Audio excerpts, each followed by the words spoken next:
yo kwibuka igenekerezo rya mbere ruhesha umwaka uko umwaka utashe. Umugambwe Sawanya Frodebu uramutse uremesha ikiganiro ku kivugo inyuma y'imyaka 31 iheze iragitwasigiwe na President Melchior Ndadaye ryifashe gute. Mu nkundire rero mbanze ndabaye ikaze mu kibanza, ndabifurize kuranirwa umwanya wose muza kumaranga. Nongere kandi ndabashimire bimwe bivuye ku mutima ngo twabateye akamo mukatwitaba. Umugambwe Sawanya Frodebu uremesheje iki kiganiro mu gihe bikitoroshe mu gihugu cyacu c'u Burundi, aho hibonekeza ibibazo byinshi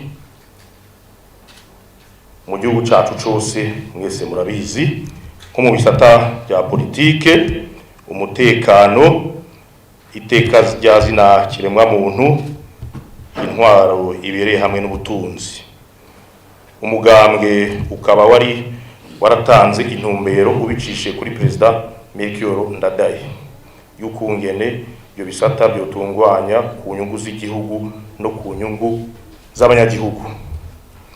Muti none iki kiganiro kiza guhagarara ku biki? Ubwa mbere, imboneza z'umugambwe Sawanya Frodebu zirongowe na nyiricubahiro President Melchior Ndadaye zafatiye kuki kugira ngo umugambwe uvuke. Ubwa kabiri, umugambwe Sawanya Frodebu wemerera iki abanyagihugu ku civugo icahe. Bugira gatatu, urugamba rwo guhabuza demokrasi no guharanira intwaro ibereye umugambwe warurwaniye gute.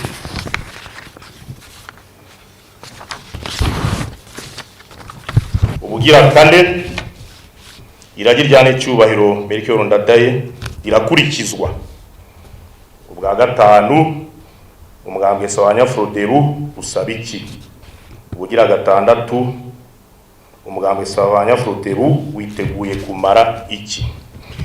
Ngivyo rero bimwe mu bibazo tugira turabe hamwe twifashijwemo na nyakubahwa inzira guhemuka Leonce Ngendakumana, inararibonye mu mugambwe Sawanya Frodebu. Banyakubahwa, imigambi myiza nyiricubahiro Melchior Ndadaye yarafite Burundi n'abarundi ntiyaronse umwanya wo kwishira mu ngiro.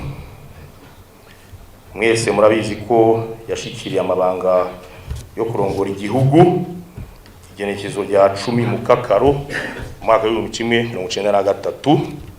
Nkuko mubizi ubwo butegetsi nta gihe kinini cyane bwamaze iminsi tarenga 100, kuko mwese murabizi ko kwigenekezo rya 20 Gitugutu yo mwaka nyene umukuru w'igihugu yari bitorewe n'abarundi yaciye agandagurwa bunyamaswa n'inyanka Burundi. Nzira guhemuka namwe batumire subiye kubifuriza mwese kurerwa muri iki kibanza no muri ibi bikorwa tuyage kandi twuzuzanya tugenderera rijyanye n'icyubahiro Melchior Ndadaye ritsimbatari koko mu gihugu cyacu c'u Burundi.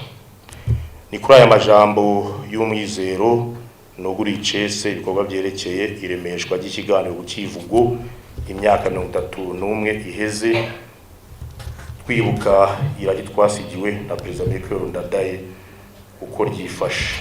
Tugira amahoro, tugira amahoro n'agateka kuri bose. Murakoze.